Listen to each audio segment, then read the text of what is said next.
क्या होते हैं, दूसरा फ्री रेडिकल का फॉर्मेशन किस तरह से होता है, तीसरा फ्री रेडिकल के इंपॉर्टेंट फीचर्स क्या होते हैं, और लास्ट डिफरेंट टाइप के फ्री रेडिकल की स्टेबिलिटी ऑर्डर हम किस तरह से पता करते हैं। तो आज हम इन 4 टॉपिक पे डिटेल से डिस्कस करेंगे। तो चलिए दोस्तों शुरू करते हैं। सबसे पहले बात करते हैं इंट्रोडक्शन ऑफ फ्री रेडिकल।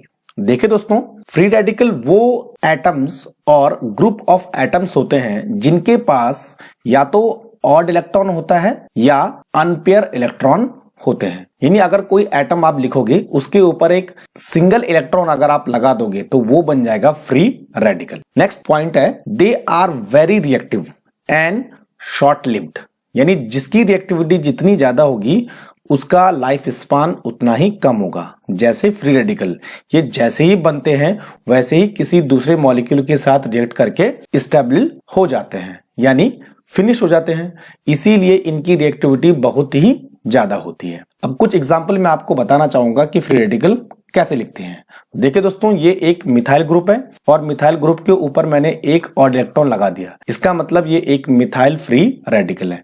इसी तरह इथाइल ग्रुप के ऊपर भी एक ऑड इलेक्ट्रॉन लगा दिया तो ये बन जाएगा इथाइल फ्री रेडिकल। इसी तरह किसी भी ग्रुप या एटम के ऊपर आप एक ऑड इलेक्ट्रॉन लगा दीजिए तो वो बन जाता है free radical.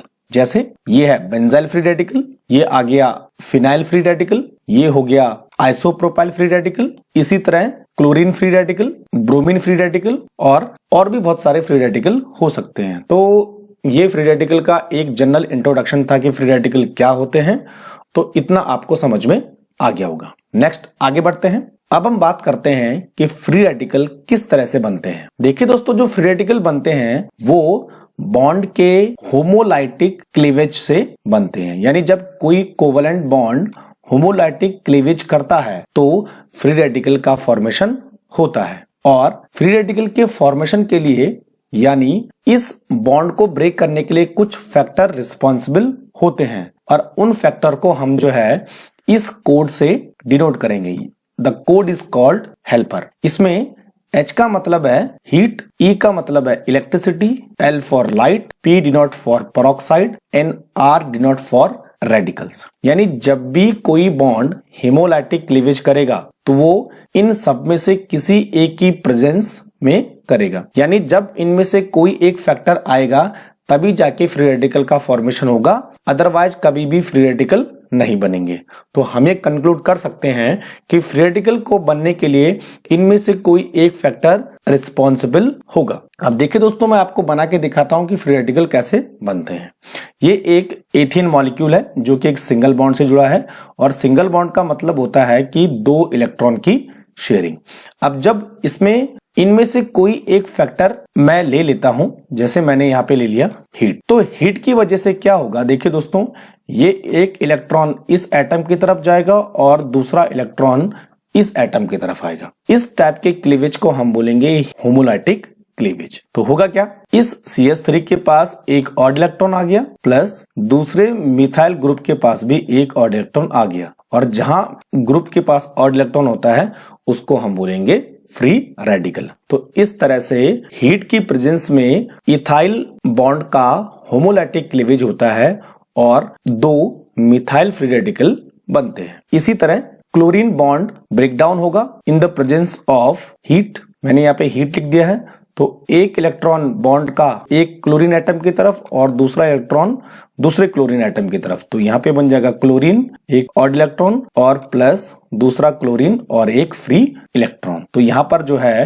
Chlorine free radicals बन गए हैं। इसी तरह अगर मैं मिथाइल क्लोराइड बॉन्ड को ब्रेक करूंगा तो क्या होगा, इस समय मैं लेता हूं इलेक्ट्रिसिटी, तो होगा क्या, ये इलेक्ट्रॉन क्लोरीन की तरफ और ये वाला बॉन्डिंग इलेक्ट्रॉन मिथाइल ग्रुप की तरफ, तो यहाँ पे बन जाएगा एक मिथाइल फ्री रेडिकल और एक क्लोरीन फ्री रेडिकल। तो इस तरह से फ्री रेडिकल का फॉर्मेशन होता है। तो आपको ध्यान में रखना है कि homolytic cleavage of covalent bond. तो चलिए दोस्तों, इतना समझ में आ गया, आगे बढ़ते हैं। अब हम बात करते हैं इंपॉर्टेंट फीचर या characteristic of free radicals. First point है, free radicals generally neutral molecule होते हैं और ये हाईली अनस्टेबल होते हैं क्योंकि इनकी रिएक्टिविटी ज्यादा होती है। दूसरा पॉइंट है, इनमें इलेक्ट्रॉन की कमी होती है या हम बोल सकते they have electron deficit atom. ये बहुत काम का पॉइंट है, ये अभी आगे आपको काम आएगा। यानी अगर आप किसी एटम को देखोगे तो उसका ऑक्टेट इनकम्प्लीट होगा, इसीलिए मैंने कहा they have electron deficit atom. तीसरा पॉइंट है दे सीक इलेक्ट्रॉन। जब इलेक्ट्रॉन की कमी होती है तो ये इलेक्ट्रॉन को खोजते हैं, और किस लिए खोजते हैं, ताकि अपने ऑक्टेट को कंप्लीट कर सके।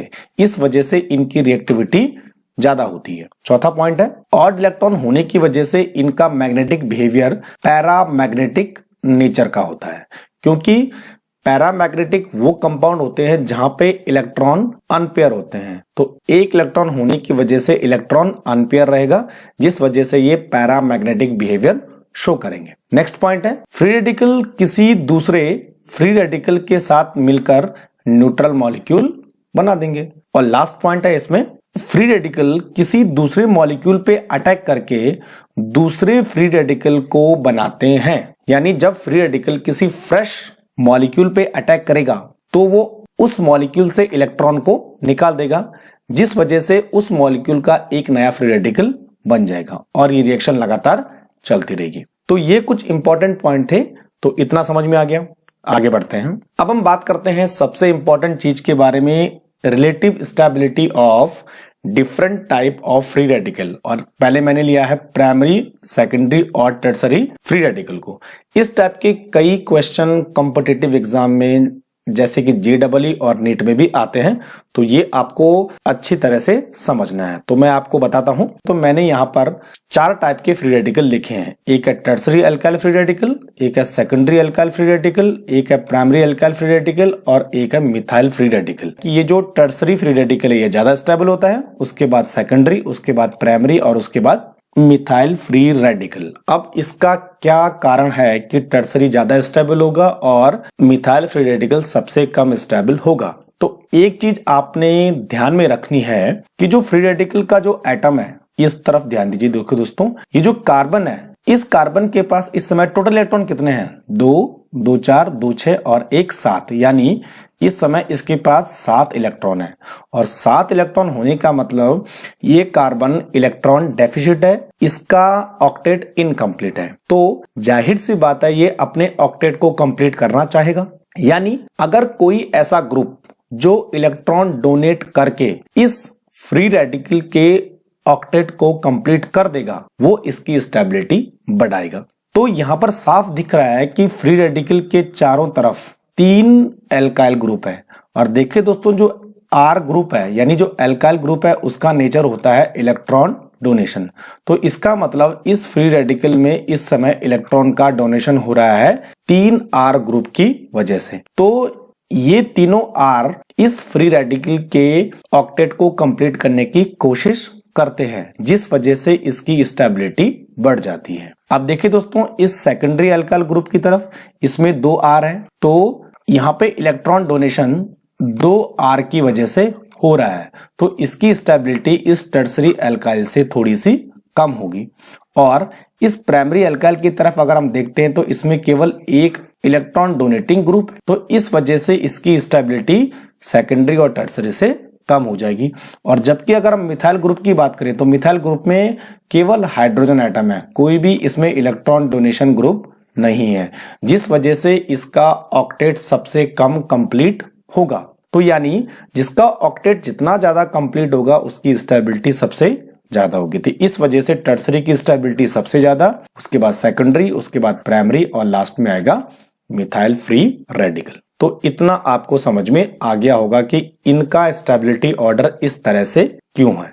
नेक्स्ट हम बात करेंगे stability order of benzylic and allylic free radical. अब देखिए दोस्तों, ये एक बेंजाइलिक फ्री रेडिकल है, बेंजाइल है और मैंने ऊपर इसके और इलेक्ट्रॉन लिख दिया है, तो एक बेंजाइल फ्री रेडिकल है। अब ध्यान में ये रखना है कि अगर बेंजीन में ऐसा कोई एटम जुड़ा है जिस पर पॉजिटिव चार्ज या फ्री इलेक्ट्रॉन है, तो वहां पे रिजोनेंस की कंडीशन बन सकती है। तो बेंजाइल फ्री रेडिकल भी इस तरह से रेजोनेंस स्ट्रक्चर बनाएगा, एक ये वाला, दूसरा ये वाला और तीसरा ये वाला।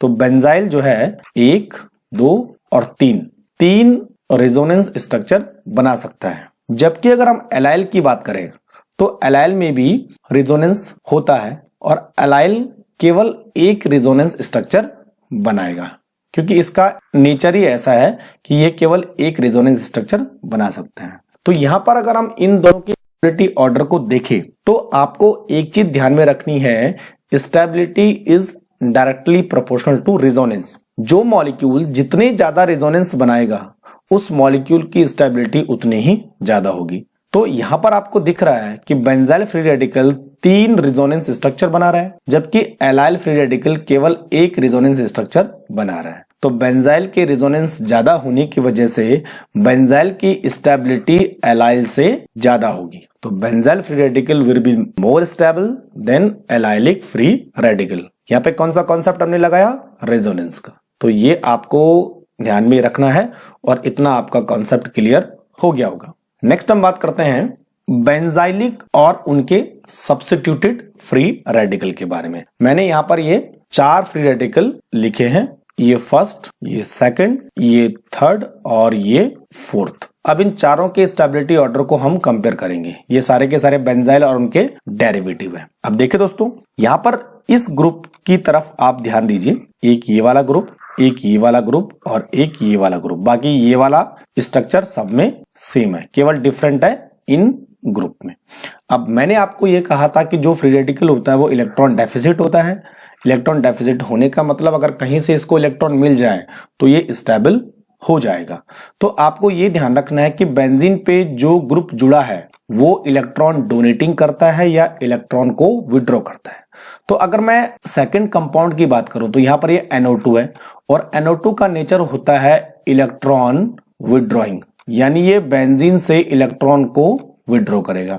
और जब बेंजीन से इलेक्ट्रॉन विड्रॉ करेगा तो ये फ्री रेडिकल के इलेक्ट्रॉन को भी अपनी तरफ खींचने की कोशिश करेगा, जिस वजह से इसकी स्टेबिलिटी कम हो जाएगी। यानी हम ये बोल सकते हैं कि electron withdrawing group free radical की स्टेबिलिटी को कम करता है। और अगर मैं इन दोनों को देखूं, ग्रुप थर्ड और ग्रुप फोर्थ, तो इसमें मिथाइल ग्रुप है जिसका नेचर होता है इलेक्ट्रॉन डोनेटिंग, और ये मिथॉक्सी ग्रुप है, इसका नेचर भी होता है इलेक्ट्रॉन डोनेटिंग। यानी इलेक्ट्रॉन डोनेटिंग होने की वजह से ये स्टेबिलिटी को बढ़ाएंगे। अगर मैं इन ओवरऑल कंपैरिजन करूं तो सेकंड वाला सबसे कम स्टेबल होगा क्योंकि ये इलेक्ट्रॉन विड्रॉइंग कर रहा है।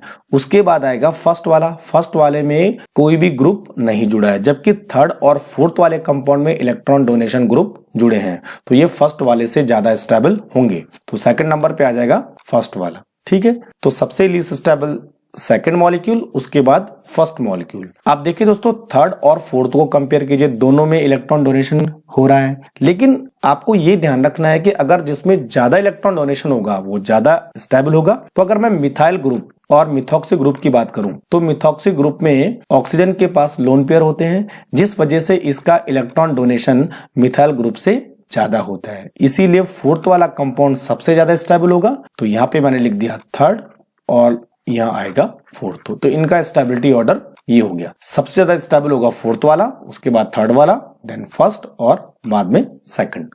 तो इस तरह से हम बेंजाइल के ऊपर कोई भी सब्स्टिट्यूशन लगा हो तो उनके स्टेबिलिटी ऑर्डर हम आसानी से पता कर सकते हैं। नेक्स्ट हम बात करते हैं कि फ्री रेडिकल में रेजोनेंस किस तरह से होता है। ये काफी इंपॉर्टेंट है और ये कई लोगों को समझ में आता नहीं है, तो मैं इसका कॉन्सेप्ट आज में क्लियर कर देता हूं। एग्जाम्पल के तौर पर मैंने लिया है एलाइलिक फ्री रेडिकल। अब देखिए दोस्तों, जब इसमें रेजोनेंस बनेगा तो कैसे होगा। देखिए, ये वाला इलेक्ट्रॉन इधर आता है, लेकिन जो बॉन्ड बनेगा वो 2 इलेक्ट्रॉन की वजह से बनेगा और यहां पे केवल 1 इलेक्ट्रॉन आया। इसका मतलब इस बॉन्ड से 1 इलेक्ट्रॉन यहां शिफ्ट होगा और एक जो बचा इलेक्ट्रॉन है वो इलेक्ट्रॉन इस कार्बन एटम की तरफ चला जाएगा। अब इसका एक नया स्ट्रक्चर कैसे बनेगा। देखिए दोस्तों, ये बनेगा CH2 और यहां पे जो डबल बॉन्ड था वो कन्वर्ट हो गया सिंगल बॉन्ड में, सिंगल बॉन्ड, उसके बाद आ गया CH और यहां जो सिंगल बॉन्ड था वो आ गया डबल बॉन्ड में और यहां आ गया CH2। अब इसका जो ऑड इलेक्ट्रॉन है वो तो हो गया यहाँ डबल बॉन्ड में, लेकिन यहां का जो बॉन्डिंग इलेक्ट्रॉन था वो इस कार्बन एटम की तरफ ऑड इलेक्ट्रॉन की फॉर्म में आ जाएगा। तो इस तरह से आप देखिए, बॉन्ड यहां शिफ्ट हो गया और ऑड इलेक्ट्रॉन इधर शिफ्ट हो गया। तो इस तरह से हम फ्री रेडिकल में रेजोनेंस शो करते हैं। चलिए दोस्तों, अब अगर मैं कई सारे फ्री रेडिकल को एक साथ कंबाइन करूं, यानी primary, secondary, tertiary, benzylic, allylic, तो मैं इस तरह का कोई ऑर्डर लिखूंगा। यानी सारे फ्री रेडिकल में बेंजाइल फ्री रेडिकल सबसे ज्यादा स्टेबल होगा, उसके बाद एलाइल, ये मैंने पहले प्रूफ कर दिया, उसके बाद टर्सरी, देन प्राइमरी, उसके बाद नंबर आएगा मिथाइल का और सबसे लास्ट आएगा विनाइल। बेंजाइल और एलाइल प्राइमरी, सेकेंडरी और टर्सरी से ज्यादा क्यों होते हैं? क्योंकि यहां पर रिजोनेंस की कंडीशन शो होती है। मिथाइल और विनाइल में रिजोनेंस नहीं है, इसलिए सबसे लास्ट में आएंगे। तो ये ऑर्डर आपको थोड़ा सा ध्यान में रखना है। चलिए, इतना क्लियर हो गया। अब हम बात करते हैं, कुछ मॉलिक्यूल मैंने लिखे हैं। एक फर्स्ट नंबर दे देता हूं मैं, इसको सेकंड नंबर, इसको थर्ड नंबर दे देता हूं और इसको फोर्थ नंबर मैंने दे दिया। अब हम इनका स्टेबिलिटी ऑर्डर पता करेंगे। तो अभी मैंने वो आपको कॉन्सेप्ट बताया है, बेंजाइलिक, एलाइलिक, टर्सरी, प्राइमरी और सेकेंडरी। उसी के बेसिस पे हम इनके स्टेबिलिटी ऑर्डर को फाइंड आउट करने की कोशिश करेंगे। अब देखिए दोस्तों, ये वाला जो फ्री रेडिकल है, इसको आइडेंटिफाई कीजिए। This is called allylic free radical. सबसे पहले इनके नाम आप लिख दीजिए, कौन कौन से फ्री रेडिकल है, फिर आसान हो जाएगा। अब यहाँ पे कोई बॉन्ड है नहीं, लेकिन ये 2 कार्बन से जुड़ा है, तो इसका मतलब ये वाला होगा सेकेंडरी फ्री रेडिकल, और ये भी एक एलाइलिक फ्री रेडिकल है, और ये एक विनाइलिक फ्री रेडिकल है। तो मैंने सबके नाम लिख दिए कि कौन कौन से यहाँ पर फ्री रेडिकल है। इन सब में तो विनाइल फ्री रेडिकल सबसे लास्ट में आता है, तो मैं इसको सबसे लास्ट में लिख देता हूं, क्योंकि विनाइल की स्टेबिलिटी सबसे कम होती है। उसके बाद एलाइल सबसे ज्यादा स्टेबल होता है, तो ये दोनों पहले आ जाएंगे, और उसके बाद आ जाएगा second number secondary free radical. तो विनाइल के बाद स्टेबिलिटी ऑर्डर आएगा सेकेंडरी फ्री रेडिकल। अब देखिए दोस्तों, अब थोड़ा सा टफ हो गया कि ये फर्स्ट वाला कंपाउंड भी एलाइलिक और सेकंड वाला कंपाउंड भी एलाइलिक, लेकिन थोड़ा सा इसमें डिफरेंस है। इस फर्स्ट वाले कंपाउंड में 2 डबल बॉन्ड है, एलाइलिक है लेकिन डबल बॉन्ड 2 है। 2 डबल बॉन्ड होने की वजह से ये ज्यादा रिजोनेंस शो करेगा, जबकि थर्ड वाले कंपाउंड में केवल 1 डबल बॉन्ड है, तो इसमें रिजोनेंस स्ट्रक्चर फर्स्ट वाले के कंपैरिजन में थोड़ा सा कम बनेंगे। जिसके रिजोनेंस जितने ज्यादा, उसकी स्टेबिलिटी उतनी ही ज्यादा। तो सबसे पहले आ जाएगा फर्स्ट, उसके बाद आ जाएगा थर्ड, और उसके बाद आ जाएगा सेकंड, और उसके बाद आ जाएगा फोर्थ। तो इस तरह से हम इन कंपाउंड का स्टेबिलिटी ऑर्डर पता करते हैं। तो दोस्तों, समझ में आ गया होगा आपको कि फ्री रेडिकल क्या होते हैं, कैसे बनते हैं, कैसे हम डिफरेंट फ्री रेडिकल का स्टेबिलिटी ऑर्डर पता करते हैं। इस तरह के काफी क्वेश्चन कॉम्पिटिटिव एग्जाम में भी आते हैं। तो अगर आपको ये वीडियो पसंद आया है तो इसे लाइक कीजिए और अपने दोस्तों के साथ शेयर कीजिए। और अगर आपका कोई भी क्वेश्चन होता है तो आप मुझे कमेंट बॉक्स में लिख सकते हैं।